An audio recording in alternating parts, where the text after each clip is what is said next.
pushing the boundaries of expectations, rewriting the rules of adventure are the reasons we get up in the morning. We share your hunger for a life without limits. Hello, KBs, and welcome back for another session of edification, celebration, encouragement, all in one place where you are championed. I am so glad to have you guys back with us today. StephenCanyon.com is the website. Hello, Miss Maggie. Hello, Stephen. It's Friday, or you would say Friday. How are you today? I'm wonderful. Yeah, How are you? it's been a long day, hasn't it? Yes, I think it's the sunshine. But I guess summer days are longer. You get more daylight in the summer. It's absolutely sunshine. And also, again, just getting up as early as you get up, and the day just goes on and on and on and on. But I love it that way. It's that hazelnut coffee. I think about it when I'm falling asleep, and then the moment I wake up in the morning, Awesome. Well, it is the weekend, and big plans for the weekend. Oh, I know what I wanted to tell you. I want to get an e-bike. You know what that is? oh my goodness, yes, Have you please. seen those? Can we? Especially here in the mountains, I know what I forgot. I was going to take a hit of oxygen before we started. Where is it? Oh, I don't see it. Is it over there? I don't know. Where's the oxygen? Oh, it's in this cabinet up here. Hold on. I'm going to get it. Just keep talking. Oh my gosh. That's going to be so loud. It's going to be... Well, this kid's screaming anyway. You going to start over?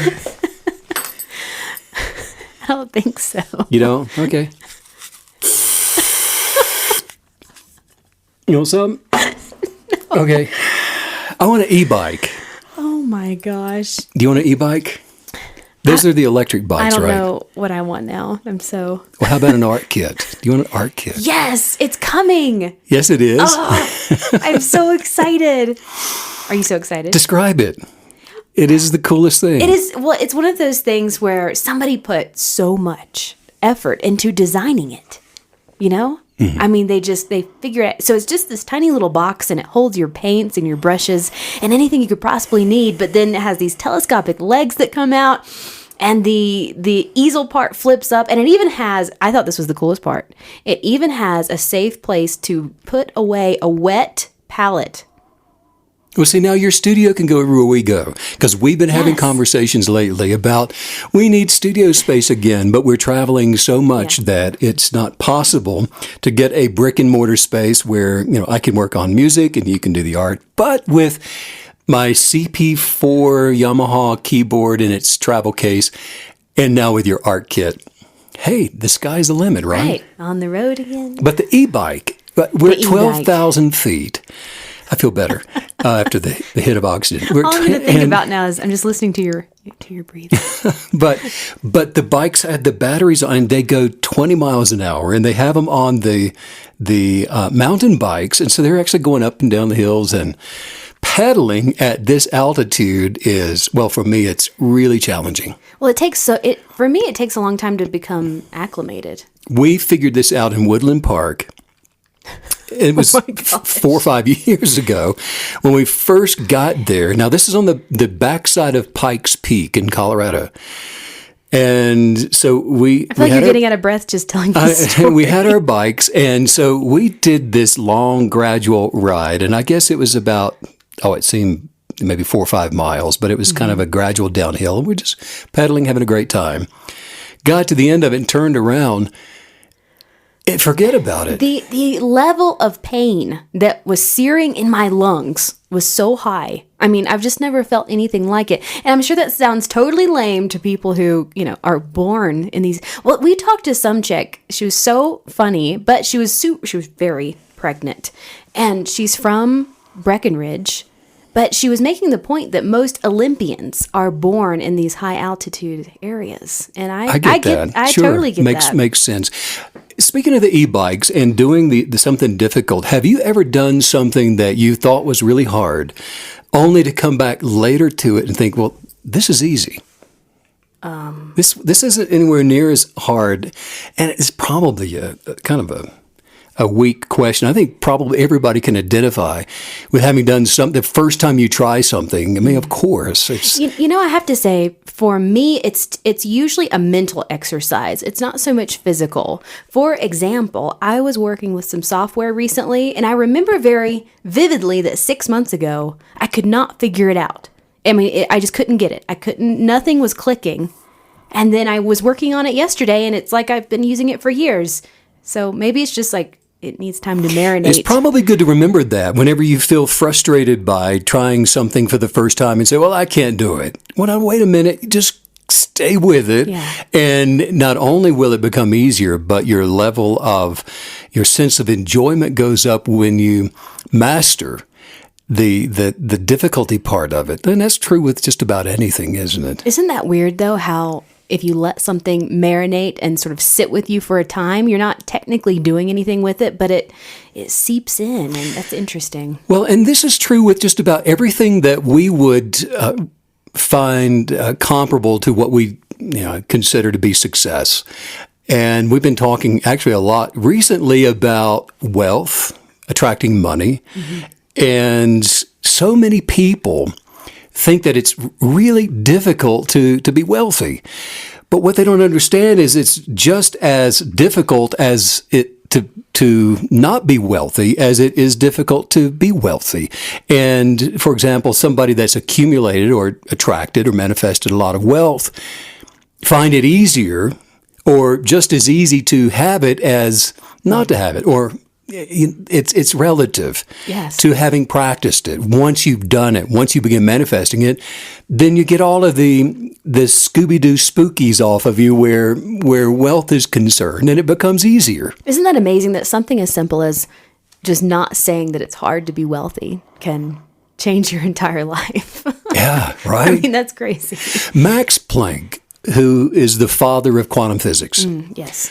who was also instrumental in leading the way for Albert Einstein's theory of relativity, gaining widespread acceptance in the world because, when Einstein first came out with a theory of relativity, it wasn't really accepted, as is most theories and scientific theories. It takes some prodding and some politicking for a lot of things to catch on, and certainly was the case with Einstein. But Max Planck said that when you change the way that you look at things, the things that you look at change. Now, isn't that amazing? Because here he was, the father of quantum physics, back in the 1800s. Wow. And that's wild. And theorizing and going through the mental gymnastics of understanding the micro and even beyond the micro, because the quanta is you're not dealing with microscopes.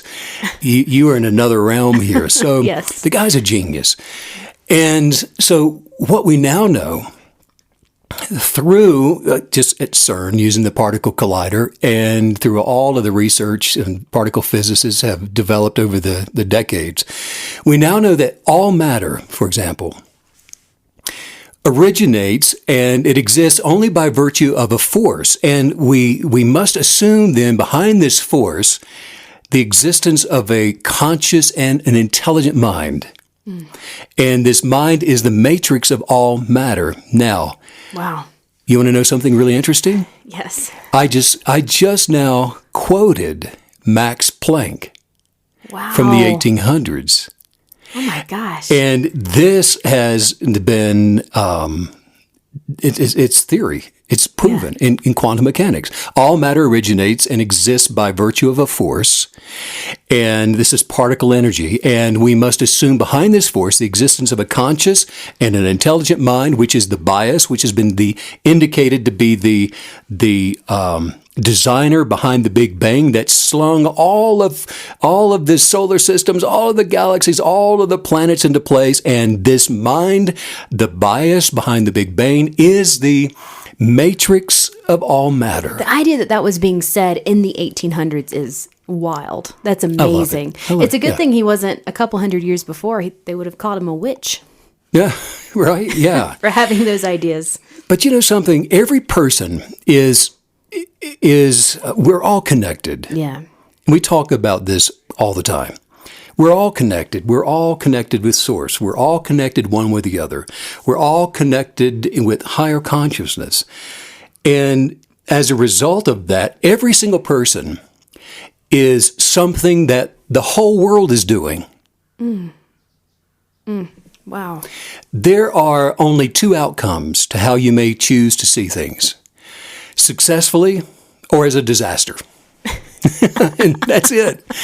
You can start off thinking successfully, but then and you can become double-minded and think of it in terms of being disastrous. True. One that has already happened, successful or disaster. One that is happening, success or disaster, and one that is going to happen, success or disaster. There's no in between. Somebody says, "Well, I don't want to play this game." You can't opt out of this. This is the nature of the human experiment. And so the question then, since you cannot remain neutral in this, you might think you can, but you are participating in one or the other, success or disaster. So I would say, then what are you? Most have a false notion of who they are. Most people think of themselves as being very general. And the general person is valuable to themselves in that the sense that they're always open to suggestion is creating their sense of self-worth and their sense of self-value. But here's the thing: when you are open to suggestion from the influencers around you, you truly are double-minded. And so as a result of that, this person keeps the peace by meddling with nothingness and partaking with nothing, with not really becoming anything, and being open to the suggestion of being this one day or that one day. And so their life in that sense becomes rather meaningless. I have a question about the higher consciousness that connects all of us, because whenever we discuss it, it comes through and it's presenting as always positive, only full of light. It's the representation of our highest selves in this consciousness. And so I'm wondering if when things do go negative, is that when we sort of drop out of that consciousness and then we enter into the ego? Or are there also these highly negative sides to this connective consciousness tissue that we're discussing? There are two kinds of consciousness. One is higher and one is lower.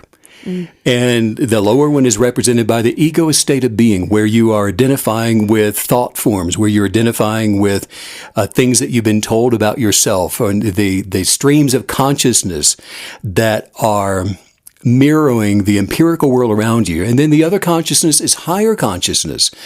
The mind of God, the universal consciousness, the one where wisdom comes from. I see. The conscious state of being that is where our genius of purpose comes from. The higher is the mind of God, and it is wisdom, and it is the bias for things as they should be, not as they are. I love that concept of, and just that visual of when we are tapping into the higher consciousness, the consciousness of God, of the Creator, that it's really this space where nothing can go wrong. Everything's perfect. I like how you just said it. Everything is as it should be, because what a space to live in. What a space to live in, right? Yeah. Somebody says that, if things are wrong, are the wrong things not as they are supposed to be in a universe that you're saying was created by higher consciousness? Are we not subject to the authority of higher consciousness? And if my life is screwed up, who am I to say that, the mind of God, which came before me, didn't construct this thing for me to suffer in? And that's the title of today's podcast. Period. Or exclamation point. Question mark. So the answer is the way things are, as according to the will of the way things as they should be and were originally intended to be. If anything is out of alignment with that, it is not the way it's supposed to be. For example, in the book of Genesis, the Logos says that humans were created in the image of the Creator of the universe. and that the Creator intentionally, divinely imparted the same ability into human form to be able to choose either the abundant life or to manifest where you manifest prosperity, and by choosing to expand, which in this world is a natural contradiction to decay. But exactly in the way that the Creator has chosen to expand outward from the moment of inflation or the Big Bang, that quantum physicists have gone back to the very beginning and recognized the very moment of inflation and the design of the bias, the blueprint right before inflation, so that the universe is expanding to become more of itself. So then why is there so much despair, Steve? I think I just channeled somebody. I think so. That is the price of the essence of unconditional love. Wow. The creative nature of unconditional love is that it must allow the human experience to unfold on the transpersonal level, so that by belief, you see, a human being can either identify with all that is good, the abundant life, or using the power of kinetic belief, identify with lack in the same way, or the spirit of condemnation and unworthiness, and then manifest those things into your life. This is the way of destruction and poverty and sickness and disease, dysfunction. It is the manifestation of disbelief. And here we are. In this realm, if you're operating in this realm of disbelief, in this realm of decay, you're in the realm of conscious death. It is the human consciousness which identifies with the limits of ego. It doesn't see itself as perfectly made. It does not believe itself to have all of the abilities to be uniquely prosperous and happy and filled with joy and health and peace. This person creates memes and narratives that contradict the higher self. And this person remains asleep to the higher sense of awareness and is often disillusioned by the illusion. And therefore nihilistic in their expectations for life. I feel like you're trying to get us to understand an even higher level of control and influence that we have over our lives, more than maybe we've ever even discussed. Total. It's complete. It is absolutely 100% complete. It's total control over the lives that we will experience. And the deception is that so many that have adapted to human consciousness will see themselves as victims of circumstances, victims of life. You are spirited. We are all spirited with energy. At the core of being, we're energy. And if it weren't for these earth suits, well, we would just go on. But here we are, and caught up in these earth suits. And so your life force functions energetically. You're resonating. You are vibrating. You're a vibrational being, the harmonics of which are connected to the higher consciousness of all there is. Even when a person is in denial regarding the higher states of being, there are internalized unctions of identity, and these memes that enter into the human consciousness that really are beckoning every human being to listen, to hear, and to see beyond the egoist state of consciousness. Every human being has this interconnected, sentient ability to perceive beyond the five senses. So we all have this knowing. Everyone has it. So what is it that we are perceiving? Maybe it's in a dream state, but there's this constant beckoning or this unction. What is it that we're perceiving? The thing that's always there, and it can be antagonizing to some, agonizing to others, and a blessing for most. It is higher consciousness. It's always there, impelling that there's something better, there's something greater. Synchronicity with higher consciousness, even when one doesn't choose to believe the better by grace, it's still beckoning. It's still saying, you know what, Steve, there's a better way. Stop what you're doing. Don't go down there. You know they're just looking to get into a fight. They're going to pull you down there with them. They're going to take your money. They're going to beat you up. They're going to, whatever it is. It's that inner unction of higher consciousness that's there to guide and to help and to give you the voice of wisdom to your genius of purpose. You know, you said a moment ago that you made the point that the universe is in this constant state of expansion, and it's been that way since the moment it came into existence. And knowing that we're made of the same stuff, I'm wondering if that's even part of that compelling that you're talking about, that need to where we're quite unsatisfied if we're not growing and becoming more and achieving more and becoming more of our highest selves. Is that connected in some way? Well, I think it points to original identity, doesn't it? Because it still speaks. And it has not left us out here on our own. It's still speaking because we're connected. There's an interconnection with higher consciousness, regardless of the life path that one may choose, completely away from the voice of their higher wisdom. You may choose to go in another direction, but you're still dragging that tether along with you, even if you're denying it and not paying attention to it. It's still speaking, and it's like in ancient texts that will say it still speaks like the sound of many rushing waters to every single human being. You know, I have to say, the more that we learn about the depth of understanding that we get about our true control, our true ability to construct life and who we are as our highest self, it makes it all that more crazy that more people aren't participating in this.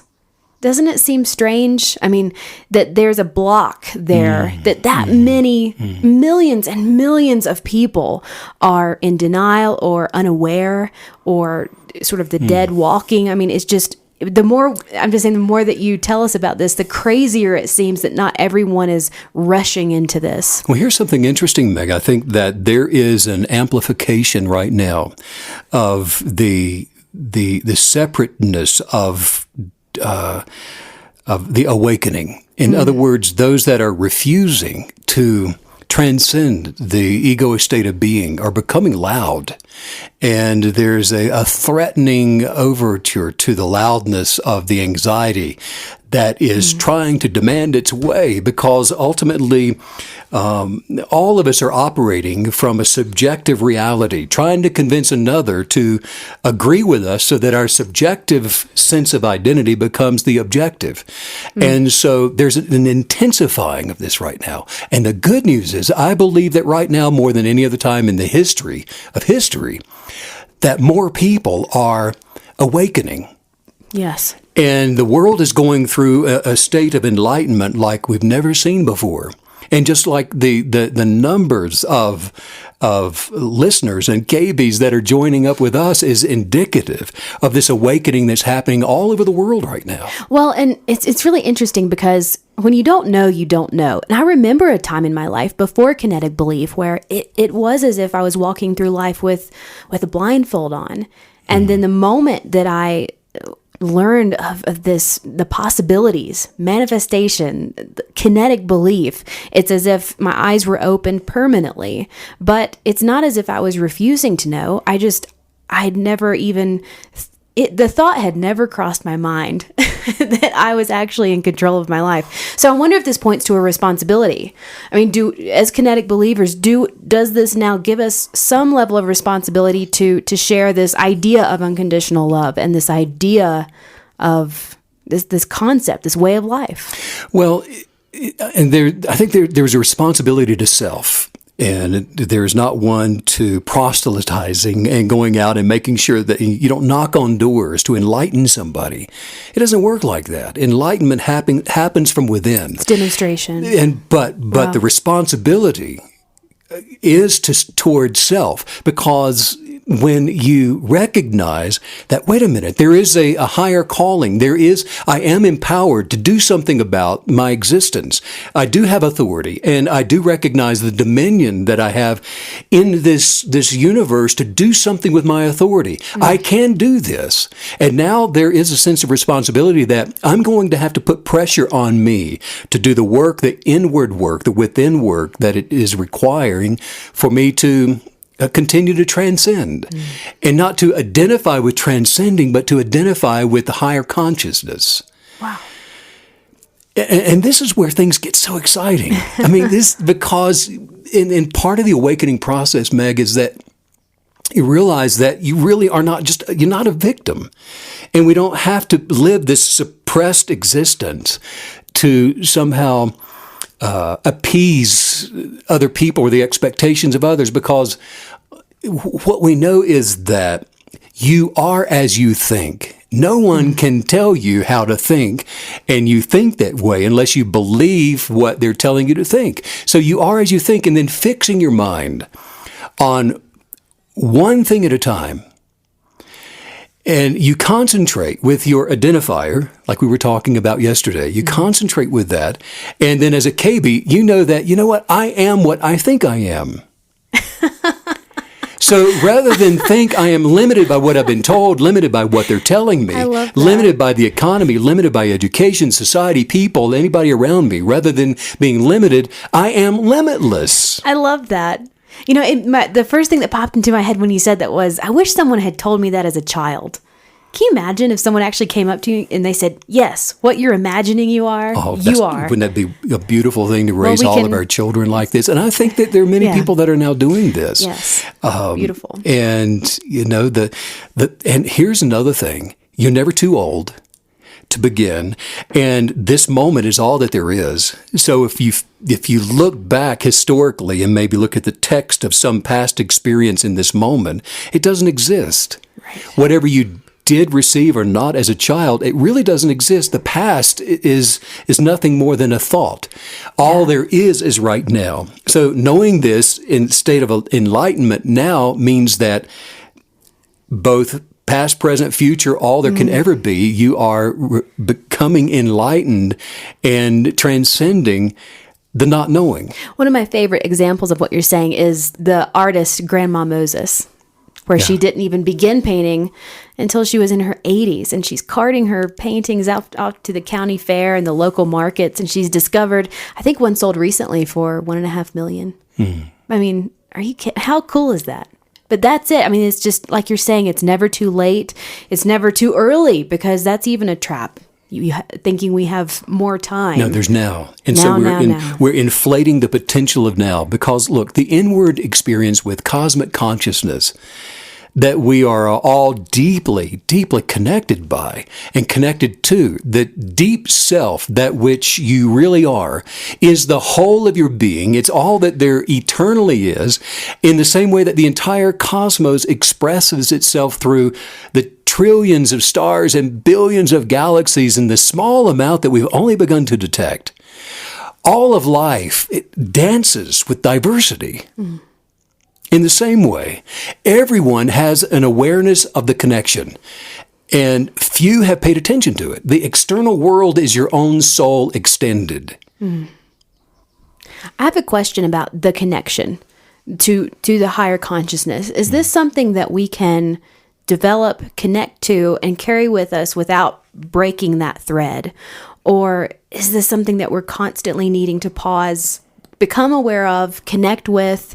And because, you know, when your mind, obviously our mind is this huge mechanism to be aware of things and connect with things. But what you're talking about, this is something that's higher than that, that's more ethereal than that.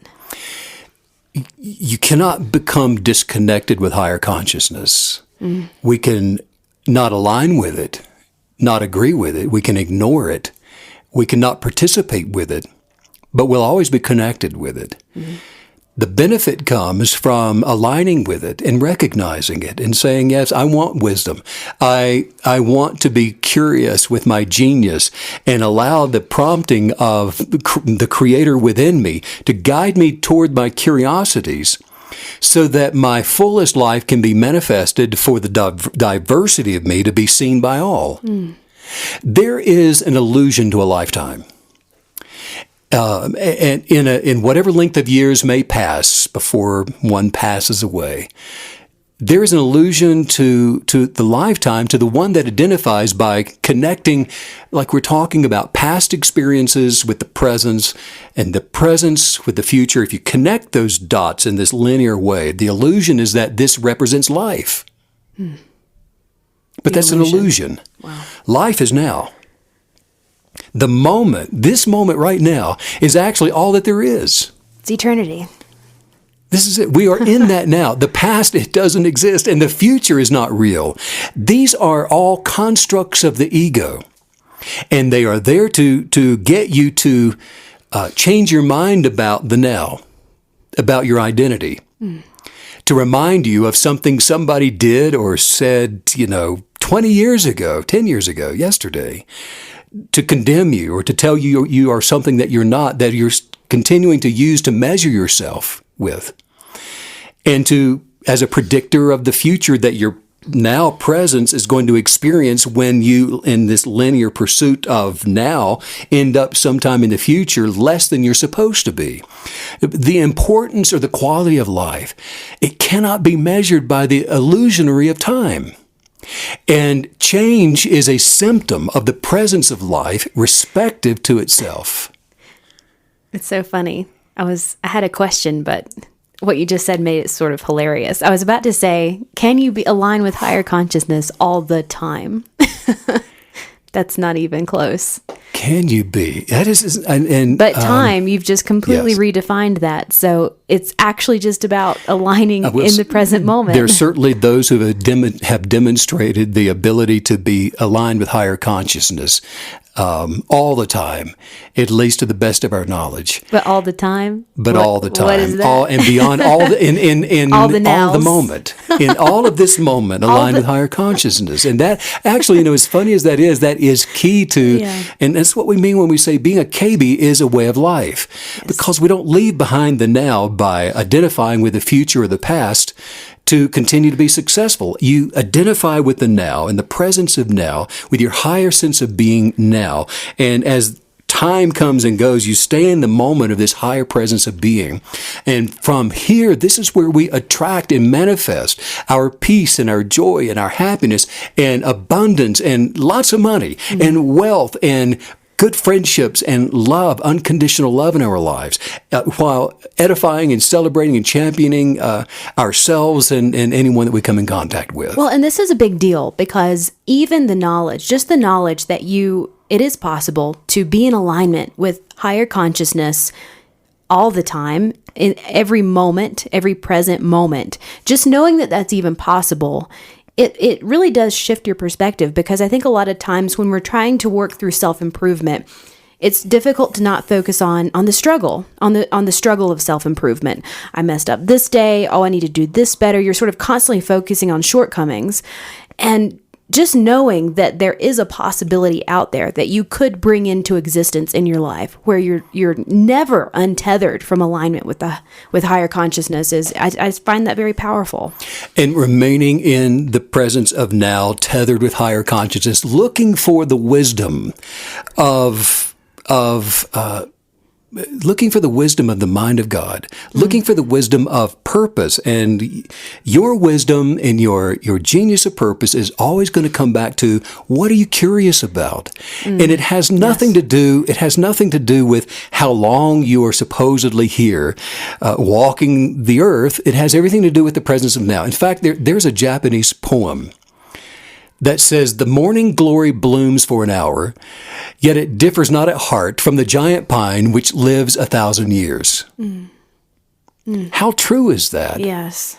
It's relative to its moment. It's relative to its presence. And it's what we do with the now. As this now progresses through every day and through the evening, and we work on maintaining this presence of all the things that we have been journaling to manifest into our lives, and the expectation of that in the present tense moment of now, being grateful, not in all things, or rather not for all things, but in all things. That gratitude is the fertilizer to the soil that is providing the nutrients to the seed of for the manifestation of the things that we desire to see coming into our lives. So would it be correct to say that time is a construct of the ego? that it's purely from the ego and only connects with the ego. In a sense, it is. There's a time construct to the physical body that does, it's difficult to argue with as we see ourselves progressing and aging. However, it's when we talk about the eternal life form of energy that we all are. I have to say, though, you're one to talk about this, Steve, because you're doing this like Benjamin Button thing where you're like going in the opposite direction. You're like anti-aging. Well, I'm still trying to figure out what to do when I grow up. That might be one of the keys to this. You look 10 years younger than when we first met. I love the Maggie. It's true. What I'm saying, okay, what I'm saying, and I feel like this has been a very existential conversation today. Yes. It's kind of late in the day on Friday. What I'm saying is, while postmodern astronomy suggests that we are insignificant beneath the galaxies, quantum discoveries also tell us that if we lift so much as a finger, we affect the stars. Mm. And it's true that our presence here on the earth is transient, but the fabric of awareness, the power of belief, is such that one broken imagination may destroy an entire life. Mm. The allegory of the imagination in connection to the eternity of your highest thought forms, the memes that you live within each day, with whose destiny you are manifesting, vastly increases every human being's importance within this universe. When you say memes, are you referring to stories we tell ourselves, or what specifically? The picture that we create our narratives from. I see. In the imagination, and so rather than being pitiful, insignificant, small little human beings, what we find is that we are very, very significant in our place within this universe, because. Meg, when we look at the cosmos through the lens of a telescope, the far reaches of galaxies may seem to have such little regard for humans here on this earth. Perhaps with very little detectable change, the cosmos could have let Earthlings die by the billions over millions of years as if it's just no big deal. So what? But value is, it's in the identity. It's not in the size. It's who we are and whose we are. A candle may appear to be as bright as a star, but as far as brightness is concerned, one is not any better than the other. Mm. And KBs.